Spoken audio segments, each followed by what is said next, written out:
tadi nggak bisa masuk, nanti kasih ke kelas PJ kelasnya masing-masing ya. Recording in progress. Oke teman-teman ya, nggak apa-apa. Oke, kita masuk ke materi kita terkait dengan analisa lingkungan. Ya, kemarin itu kan kita sudah bicara tentang manajemen ketiga ya. Kita sekarang bicara tentang analisa lingkungan kerja. Kenapa sih pentingnya kita lakukan analisa lingkungan kerja ini pada perusahaan? Nah, mungkin ada yang bisa bantu saya jawab dulu. Bisa bantu jawab kenapa kita perlu menganalisa lingkungan kerja? Amelia Pangestu, coba. Kenapa, Mbak? Kira-kira. Agar tidak terjadi kecelakaan kerja, Ibu. That's right, betul banget ya. Namanya juga analisa lingkungan kerja. Sama dengan konsep analoginya Google Map ya. Kan kalau Google Map itu kenapa dia diciptakan? Menurut Anda kenapa? Karena pasti kan kita bisa menganalisa. Kita mau pergi ke satu tempat, itu bisa melihat jalan mana aja yang bisa kita tempuh. Mana saja yang merah, mana saja yang hijau, atau alternatifnya mana, ya kan? Dan itu bisa dilihat tempat makannya di mana, ada tempat pom bensinnya enggak, sehingga kita bisa menganalisa kita sampai di satu tujuan kita itu bisa berapa lama gitu, kendalanya apa aja ya kan, atau resiko-resikonya apa aja yang bisa kita temui. Itu analoginya ya, seperti Google Map. Jadi penting sekali kita lakukan analisa lingkungan kerja ini terkait dengan patient safety atau tingkat keamanan pekerjaan bagi karyawan di suatu perusahaan. Nah, kenapa ini penting? Karena lingkungan kerja yang aman dan sehat itu dapat meningkatkan efisiensi dan produktivitas dalam melaksanakan pekerjaan. Jadi Anda kebayang nggak sih kalau lingkungan kerja itu nggak kondusif bagi karyawannya? Tentunya ini akan menjadi dampak untuk entahkah itu mental si pekerja, entahkah itu semangat si pekerja, entahkah itu beresiko pada jatuh atau kondisi yang berbahaya atau lainnya. Jadi ini sangat penting ya untuk meningkatkan efisiensi dan produktivitas dalam melaksanakan pekerjaan. Namun sebaliknya, jika lingkungan pekerjaan tidak terorganisasi dengan baik serta banyak faktor yang berbahaya, maka pekerjaan akan menimbulkan efek buruk pada pekerja. Jadi kalau misalnya terjadi efek buruk pada pekerja, tentu secara otomatis signifikansi itu juga akan berdampak kepada produk yang sedang menjadi fokus di dalam perusahaan tersebut ya. Jadi pasti ada kan reject atau terjadinya produk yang tidak sesuai dengan kualitasnya. Nah, untuk mengidentifikasi peluang terjadinya potensi bahaya dan dapat mengantisipasi secara cepat sehingga tidak terjadinya potensi yang membahayakan pekerja. Jadi analisa lingkungan kerja ini adalah untuk mendeteksi secara cepat potensi bahaya mana yang dapat terjadi sehingga kita dapat melakukan antisipasi. Sebenarnya ini juga sudah harus kita lakukan pada diri kita sendiri ya teman-teman ya. Anda sendiri sudah harus menganalisa diri kita sendiri. Sebenarnya kita ini berpotensi nggak sih menjadi mahasiswa abadi gitu ya, atau berpotensi nggak sih kita menjadi mahasiswa yang pemalas, berpotensi nggak sih kita menjadi mahasiswa yang seperti apa? Itu sudah harus kita analisa. Kenapa? Karena tadi untuk mengidentifikasi peluang terjadinya potensi bahaya supaya kita bisa dapat mengantisipasi. Ini yang paling penting, antisipasinya. Jadi jangan sampai terjadi kecelakaan kerja yang mengakibatkan bahaya kematian atau disabilitas pada pekerjanya, dan itu tentunya tidak menguntungkan ya bagi perusahaan tersebut. Nah, analisis lingkungan ini merupakan sebuah proses monitoring terhadap lingkungan organisasi, jadi harus dilakukan monitoring ya terhadap lingkungan organisasi. Yang namanya monitoring itu apa? Dilakukan evaluasi secara terus-menerus terhadap lingkungan organisasi untuk mengidentifikasi peluang atau opportunities dan tantangan atau threats ya berdasarkan kekuatan atau strength dan kelemahannya atau weakness untuk mencapai tujuannya. Jadi ada poin-poin tertentu di sini dalam melakukan proses monitoring lingkungan, analisa lingkungan. Yang pertama adalah peluangnya ya, bagaimana peluang untuk terjadinya kecelakaan kerja. Tantangannya apa aja? Misalnya di sini itu menggunakan alat-alat berat. Tentunya kan tantangannya itu adanya entah tadi ketimpa atau tadi salah dalam shift-nya sehingga malam-malam yang pekerja pagi itu udah terlalu ngantuk ya. dengan kondisi mengangkat yang seperti itu, dia akan ada peluang untuk terjadinya kecelakaan kerja. Sehingga di sini tujuan untuk menganalisa lingkungan itu adalah reaksi secara tepat dan cepat ya atas keadaan lingkungan untuk kesuksesan organisasi. Jadi kalau misalnya sebuah organisasi itu masih lambat dalam mengambil keputusan atau mengidentifikasi, ini sebenarnya udah contohnya itu kayak misalnya langit-langit di perusahaannya itu, langit-langit tempat mereka bekerja itu udah tergantung gitu ya. Potensinya itu udah ada potensi bahaya ya. Sebenarnya ini harusnya sudah ada si bagian K3, unit K3 tadi yang mendeteksi gitu loh. Atau karena ini ada proses monitoring kan ya yang harus dilakukan. Tentunya kalau tidak dimonitoring kecelakaan kerja yang terjadi tidak bisa dianalisa secara cepat. Nah, ini menjadi sangat penting di satu organisasi itu memiliki unit K3 yang selalu bertugas untuk monitoring terhadap lingkungan kerjanya. Nah, ini menurut survei lingkungan kerja adalah segala hal yang berhubungan dengan aktivitas karyawan di dalam kantor. Hal tersebut mulai dari budaya perusahaan, lingkungan fisik hingga fasilitas pendukung seperti asuransi kesehatan, parkir dan sebagainya. Jadi jadi lingkungan kerja itu adalah semua mulai dari budaya perusahaan, lingkungan fisiknya, hingga fasilitas pendukung, maupun asuransi kesehatan, parkir, dan sebagainya itu termasuk lingkungan kerja. Nah, lingkungan kerja ini dibagi menjadi dua, yaitu lingkungan fisik dan lingkungan kerja non-fisik. Kalau lingkungan kerja non-fisik, fisik contohnya adalah penerangan atau warna dinding. Itu sangat ketara ya. Jadi Anda kebayang nggak sih di tempat Anda sekarang ngampus itu warnanya itu gelap gitu loh. Itu kan suram ya. Jadi itu mempengaruhi kita belajar itu jadi nggak semangat gitu ya. Makanya penerangan itu atau warna cat itu tuh sangat mempengaruhi ya. Jadi lingkungan kerja yang fisik ini contohnya penerangan dan warna dinding. Nah, untuk yang non fisik itu contohnya struktur dan pola kepemimpinan. Artinya tidak bisa dilihat gitu loh ya, tapi di situ bisa terasakan. Contohnya adalah pola kepemimpinan mulai dari struktur organisasi yang ke direkturnya atau manajernya dan sampai tingkat ke paling bawah. Dari dua pengertian tersebut dapat diambil kesimpulan bahwa lingkungan kerja itu adalah segala hal yang mendukung aktivitas karyawan di dalam kantor. Ya, teman-teman. Nah, kita masuk ke lingkungan non fisik ya. Untuk lingkungan non fisik itu adalah keadaan yang berkaitan dengan hubungan antar karyawan, mulai dari struktur kerja, tanggung jawab kerja, perhatian, dukungan, pemimpin, kerjasama antar kelompok, kelancaran komunikasi, hubungan dengan atasan maupun dengan sesama serta bawahan, ini termasuk non fisik ya teman-teman. Kalau seandainya lingkungan non fisik ini terjadi permasalahan, tentunya akan sangat mempengaruhi kondisi mental si pekerja. Misalnya struktur kerjanya nggak jelas, tanggung jawab kerjanya yang satu kerjanya sampai kerja rodi, kemudian perhatian dan dukungan pemimpin kok malah pilih kasih gitu ya. Terus kemudian kerjasama antar kelompoknya nggak jalan. Kenapa? Karena ketua kelompoknya sibuk sendiri. Terus kemudian anggotanya juga nggak pernah ada komunikasi. Kemudian kelancaran komunikasi hubungan dengan atasan maupun sesama serta bawahan itu juga terhambat. Mungkin karena tadi ya tidak ada manajemen yang baik di situ. Nah, ini juga sangat mempengaruhi kondisi dari pekerja. Jika merujuk pada indit elemen yang berkaitan dengan lingkungan non-fisik, ini adalah budaya perusahaan dan kondisi kerja seperti work-life balance hingga gaya hidup sehat. Jadi benar-benar kalau di dalam sebuah perusahaan yang sudah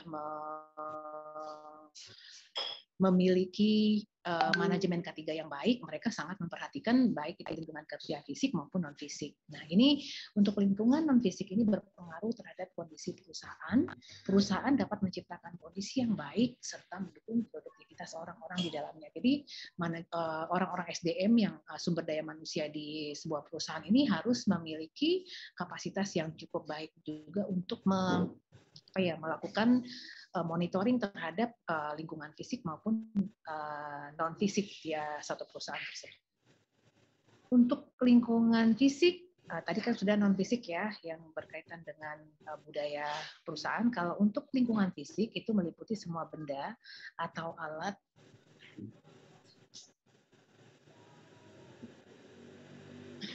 Jangan lupa minum ya.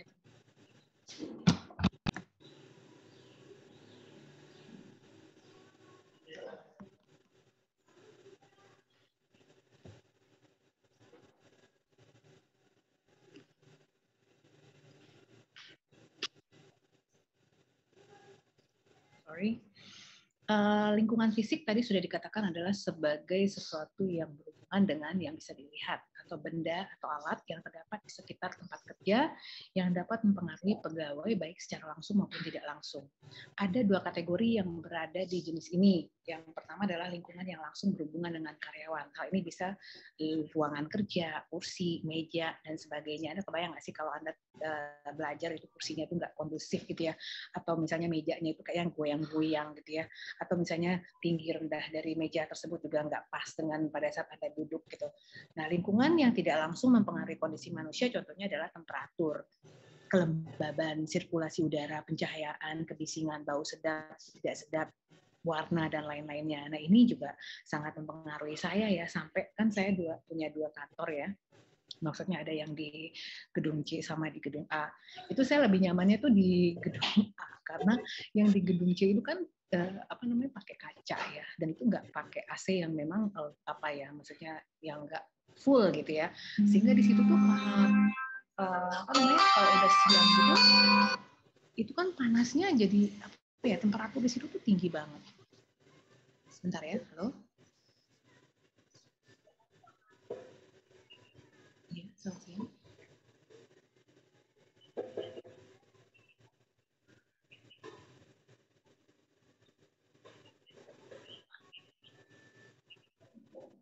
Maaf, saya sedang kelas. Ya, maaf ya. Ya, terima kasih. Selamat. Oke. Tadi lingkungan yang tidak langsung ya. Tadi ada lingkungan yang langsung, yang contohnya seperti benda-benda ya, kursi, meja, ruangan kerja. Ada unsur-unsur hijaunya apa enggak, green campus, green house gitu ya, ada bunga-bunganya apa enggak. Kemudian ada lingkungan yang tidak langsung mempengaruhi kondisi manusia, contohnya temperatur, kelembaban yang tadi seperti sudah saya contohkan. Saya kalau di gedung C itu udah kena cahaya matahari itu udah mata tuh sampai silau gitu Mbak. Karena apa? Karena di situ tuh full glasses ya kan, nggak ada harusnya kan ada kraynya gitu ya. Jadi kalau misalnya lampu terlalu terang gitu, kita bisa pakai lampu dalam atau memang ada penahan cahaya nggak langsung, sehingga itu mempengaruhi jadi sakit kepala. Ada yang udah punya pengalaman seperti itu nggak? Sampai sakit kepala gitu ya karena saking terangnya gitu loh, dan kemudian temperaturnya itu nggak bikin nyaman gitu loh. Padahal AC-nya itu mungkin karena tadi efek cahaya tadi, karena kan jadi lembab. Nah, lingkungan fisik ini amat terkait dengan tempat kerja atau aktivitas untuk setiap pegawai. Oleh karena itu, lingkungan fisik mempengaruhi semangat dan emosi para karyawan. Jadi kalau emang kita udah udah kepanasan, udah yang keringetan ya, terus atau tadi yang kursinya nggak ergonomis dengan kita duduk gitu loh, itu akhirnya mempengaruhi semangat dan emosi kita dalam bekerja. Nah, untuk tempat kerja yang sesuai dengan manusia itu lingkungan fisik dalam arti semua keadaan yang terdapat di sekitar tempat kerja, ini udah ya tadi ya. Nah, kalau lingkungan fisik dapat dibagi menjadi dua kategori, lingkungan yang langsung ya, pusat kerja, udah juga ya. Lingkungan perantara dapat disebut sebagai lingkungan kerja yang mempengaruhi kondisi manusia, ini udah juga teratur. Nah, ini lingkungan fisik itu mempengaruhi tingkah laku manusia. Tentunya ini akan mempengaruhi biomekanik dan antropometri. Dan untuk biomekanik itu mempelajari manusia dari segi kemampuannya, kekuatan, daya tahan tubuh, kecepatan, dan ketelitian. Nah, untuk antropometri mempelajari manusia dari segi keadaan dan ciri fisiknya, dimensi linear, volume, dan berat. Assalamualaikum warahmatullahi wabarakatuh. Saya izin off cam dulu, Ibu mau izin untuk bertanya sebentar ya. Oke, dari Juliana, silakan.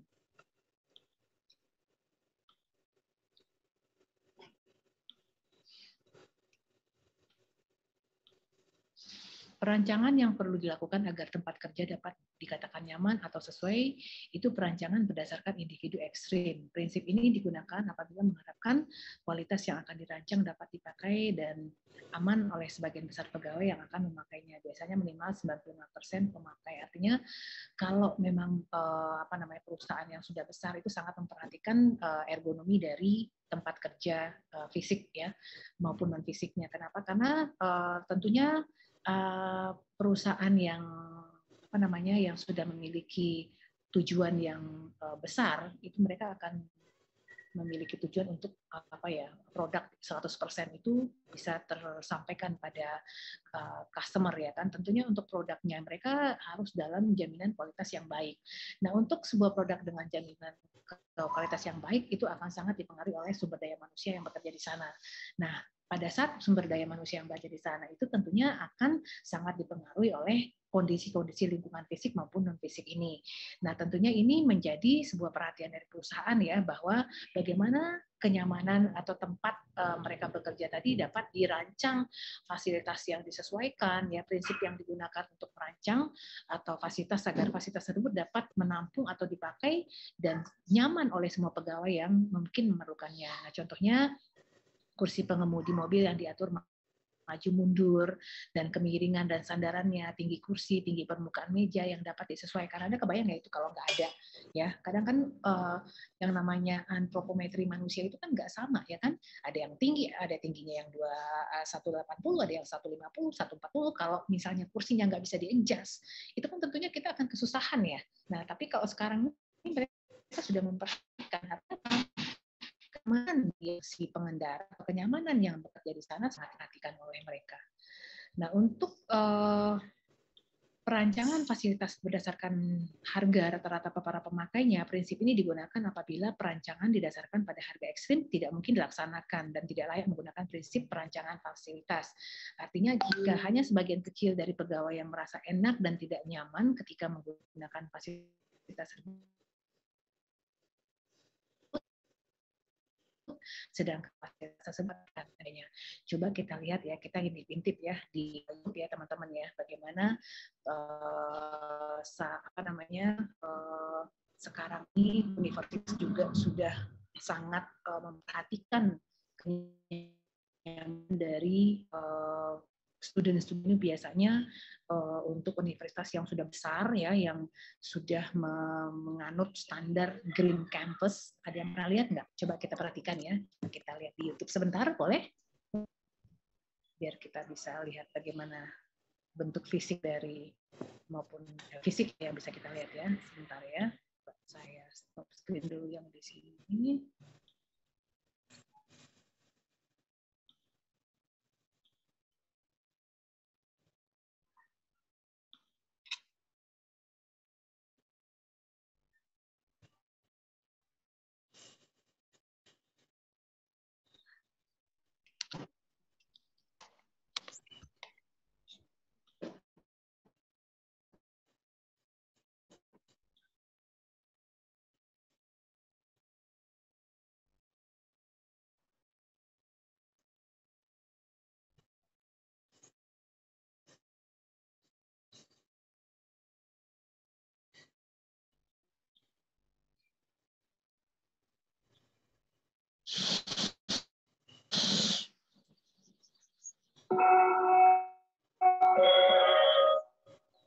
When I walk around campus, I feel eternally grateful that I have the opportunity to study at such a high caliber university. In the space was compared to London.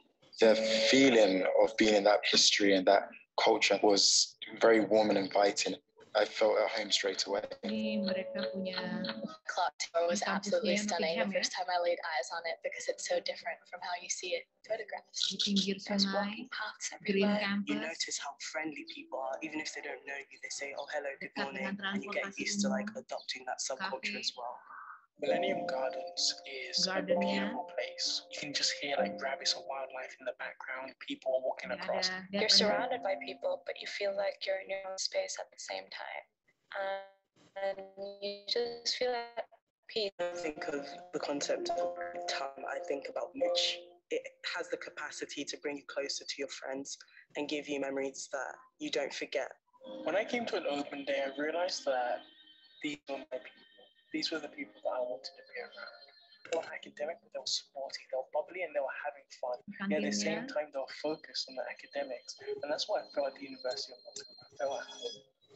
It's got everything that I could have possibly needed, and it's given me some of the best memories that I will cherish for the rest of my life. University Park Campus. Dia sudah mendeklarasikan dirinya sebagai University Park Campus. Kita coba lihat lagi mungkin di Korean. Before we were using Monday.com, our team was drowning in work.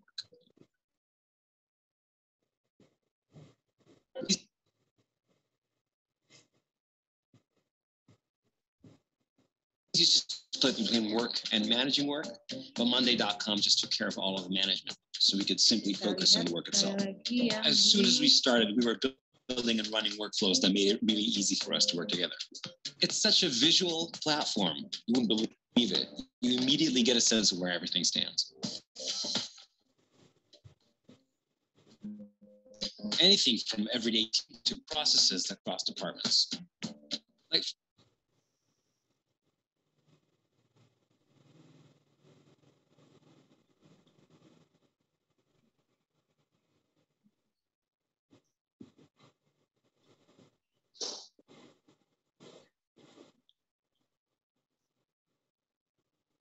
kita share screen lagi ya, kita jalan-jalan dulu ya.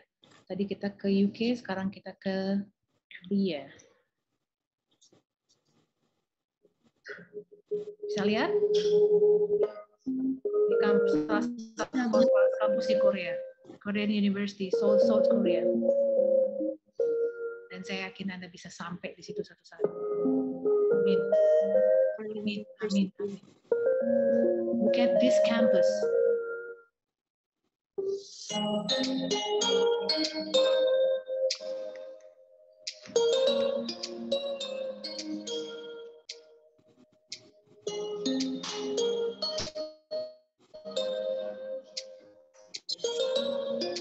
Lihat parknya.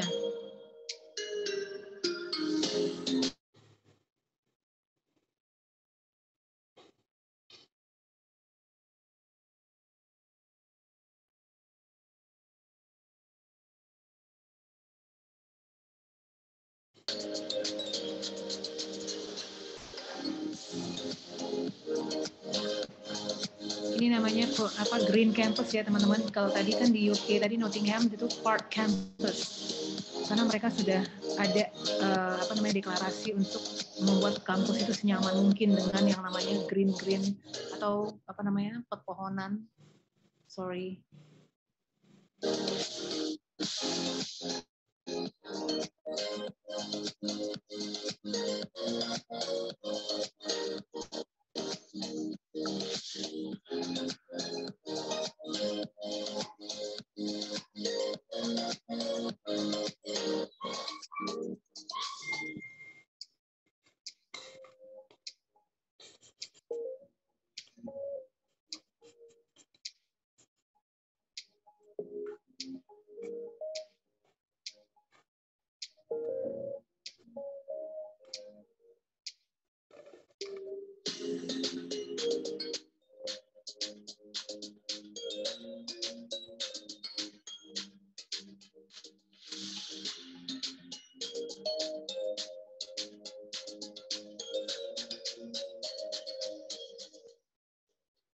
Ini bentuk fisik namanya ya teman-teman ya, yang dapat kita lihat, yang mempengaruhi secara langsung di mana kita berada di sana.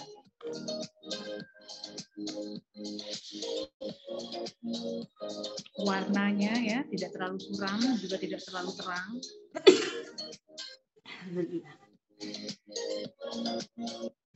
Kita cepatkan ya.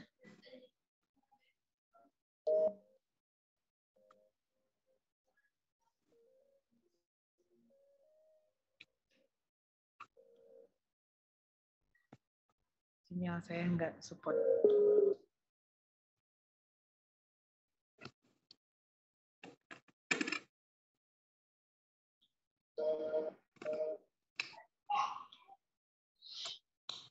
Ini tadi bentuk kampus ya. Saya sekarang mau share ke Anda bentuk salah satu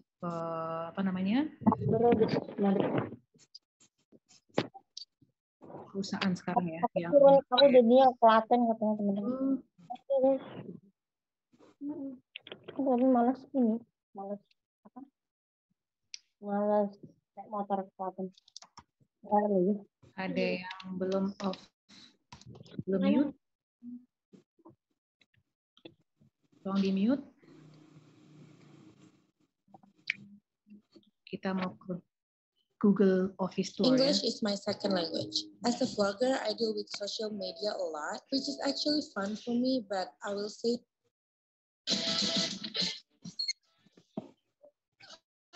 we are super excited for today's episode because we are getting an exclusive tour into what might possibly be Singapore's coolest office Ini ever. Google That's right. Singapore ya, teman-teman. Ini kantor Google di Singapura.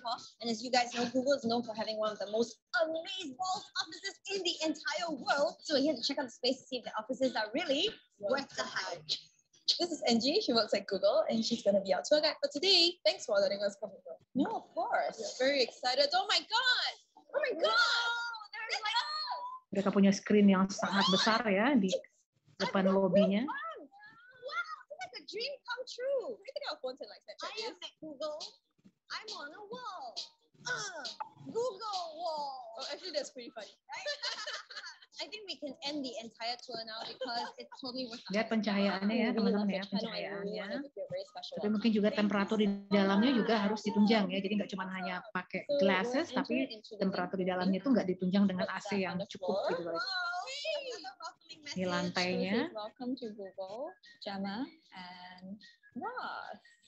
Untuk menyambut Let me tamu-tamunya. bring you to our pantry. So it's just right pantry-nya. Pantry water is fancy. Dan look at this, di pantry-nya Anda bisa mendapatkan minuman dan makanan yang sehat. Yes. And then from the other side, it says search. Wow, I know, right? What about from this side? I don't know. It says here. Try the ginger grapefruit. You can try them all if you want to. Is it free for all? Yes, it is. That's free for all, dia bilang. Google Pantry. Nah, Google Pantry ini dia free untuk semua orang ya, makanan-makanan yang ada di sini. Sampai seperti itu ya, didukung dengan apa namanya pantry yang bisa ada makanan sehatnya.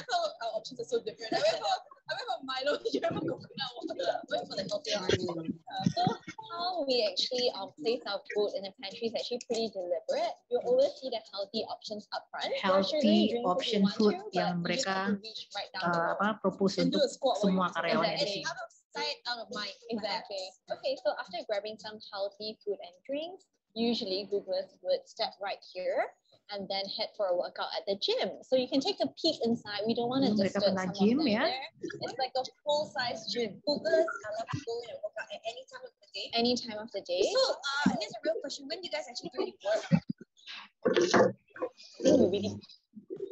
We actually get 2.5 million job applications globally in a single year. So I'm sure there are instances like that, and I don't think we'll ever rule anyone out because they're not using Gmail. Maybe they can tell us why they're not using Gmail, and then we can make Gmail better. Nice. Yeah. That is very good. I can see why you. Oke, itu tadi ya sedikit gambaran terkait dengan bentuk fisik non fisik dari university maupun di tempat bekerja ya, salah satunya Google yang saya ambil. Kenapa? Karena memang Google sebagai representatif tempat office yang sangat memberikan kenyamanan bagi karyawannya saat ini. Dan itu masing-masing Google di setiap negara itu beda-beda.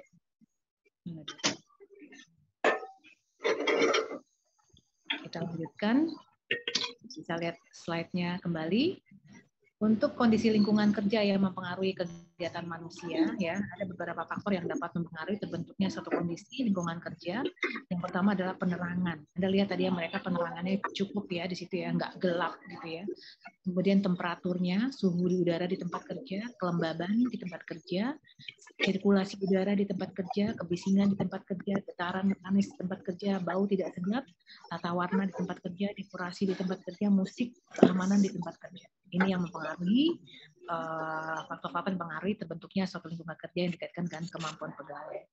Untuk penerangan atau cahaya di tempat kerja pada dasarnya itu dibedakan menjadi dua, yaitu cahaya alam yang berasal dari sinar matahari dan cahaya buatan berupa lampu. Tapi saat ini untuk yang global warming ini ya, semua perusahaan-perusahaan itu sangat concern untuk tidak menggunakan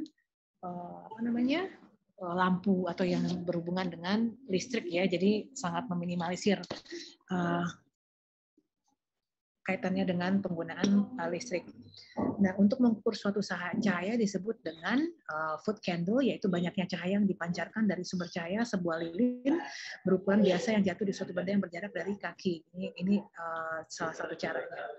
Nah, ini untuk kemampuan mata untuk dapat melihat objek dengan jelas ditentukan oleh ukuran objek, derajat kontras ini sampai sedetail itu ya teman-teman ya. Kalau untuk bagian K3 nanti yang akan menjadi konsultan di suatu perusahaan itu sampai dia bisa ngedeteksi apakah ini nyaman untuk karyawannya apa tidak, itu dengan benda-benda pengukur temperatur, cahaya, ya, kelembaban di tempat kerja.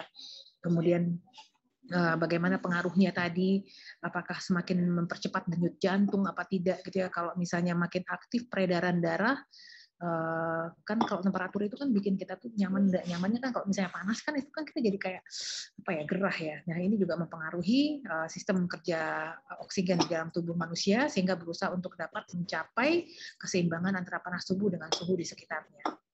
Nah, untuk sirkulasi di udara di tempat kerja, oksigen merupakan gas yang dibutuhkan oleh makhluk hidup untuk menjaga kelangsungan hidup. Makanya tadi si Google ngasih tempat olahraga ya teman-teman ya. Jadi kalau misalnya karyawannya nanti yang ada yang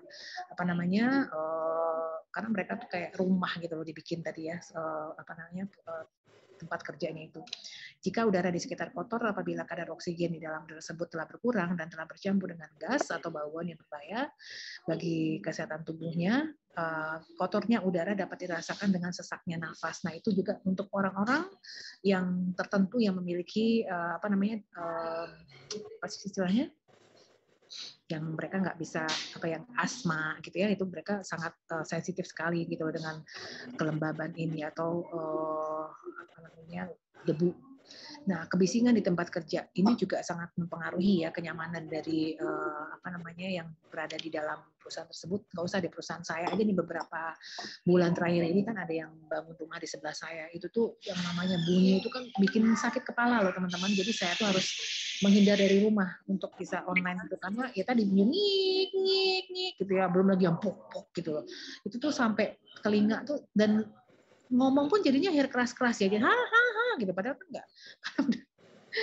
Udah terbiasa di rumah tuh jadi kenceng banget suara yang ada di di sekitar saya itu, sehingga itu juga bisa menimbulkan kesalahan dalam komunikasi. Kita ngomongnya jadi keras, mengganggu ketenangan bekerja, nggak enak banget yang udah ya. Kebisingan yang serius dapat menyebabkan kematian juga ya, karena kalau misalnya desibelnya itu nggak diukur, makanya pada saat contohnya kalau di perusahaan timah gitu ya, atau perusahaan yang alat berat itu tuh mereka harus menggunakan kayak penutup telinga seperti itu. Ada 3 aspek yang menentukan kualitas suatu bunyi yang bisa menentukan tingkat gangguan terhadap manusia, yaitu lamanya terpapar dengan kebisingan itu. Nah, seberapa lama, kalau misalnya selama hidupnya mereka itu bekerja di perusahaan yang memang kebisingan itu melebihi desibel setiap harinya, makin lama telinganya mendengar kebisingan, makin buruk akibatnya. Di antaranya berkurangnya kualitas pendengarannya. Intensitas kebisingan, intensitas biasanya diukur dengan satuan desibel yang menunjukkan besarnya arah persatuan luas. Kemudian yang ketiga adalah frekuensi kebisingan. Frekuensi yang menunjukkan jumlah gelombang suara yang sampai di telinga setiap detik. Kemudian yang keenam, getaran mekanis di tempat kerja. Getaran mekanis itu artinya getaran yang ditimbulkan oleh alat mekanis yang sebagian besar getaran itu disampaikan ke tubuh pegawai dan dapat menimbulkan akibat yang tidak diinginkan. Besarnya getaran ditentukan oleh intensitas meter per detik dan frekuensi getarnya. Secara umum, getaran mekanis itu dapat mengganggu tubuh dalam hal konsentrasi bekerja, datangnya kelelahan, timbulnya beberapa penyakit, di antaranya adalah gangguan mata, syaraf, peredaran darah, otot tulang, dan lain-lain.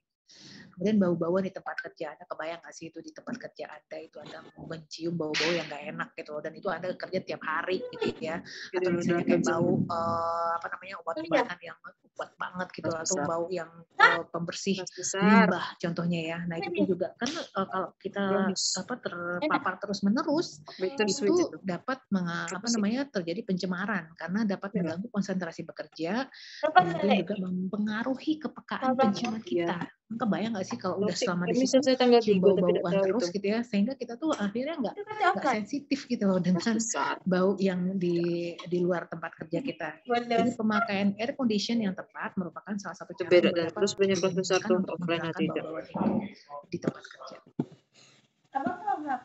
Tawanan di tempat kerja, jadi ada 3 kategori ya, warna merah, kuning, biru. Sifatnya ini nanti Anda bisa baca sendiri. Kemudian dekorasi di tempat kerja ini juga sangat penting. Anda lihat tadi Google tadi ya dekorasinya ya. Bahkan juga musik di tempat kerja itu juga memberikan aura yang menenangkan ya. Karena dekorasi ini juga ya contohnya kayak Anda ke kafe lah gitu ya. Ada daun-daun hijau gitu ya. Terus kemudian itu juga kayak vibe-nya jadi menenangkan ya, jadi lebih menunjang produktivitas kerja. Keamanan di tempat kerja, guna menjaga tempat dan kondisi lingkungan di dalam keadaan aman, maka perlu diperhatikan adanya keamanan dalam bekerja. Karena itu faktor keamanan perlu diujuban keberadaannya tentu ya, karena kalau misalnya nggak aman kan pasti juga nggak tenang kalau kerjanya. Oke. Itu yang bisa saya sampaikan. Sekarang kita diskusi ya teman-teman tercinta. Kita waktunya sampai berapa menit sih? Masih banyak waktunya. Oke, kita diskusi sebentar. Ada yang ingin ditanyakan dari yang saya jelaskan ini? Itu dari kulkas. Ayo silakan. Silakan tanya dari yang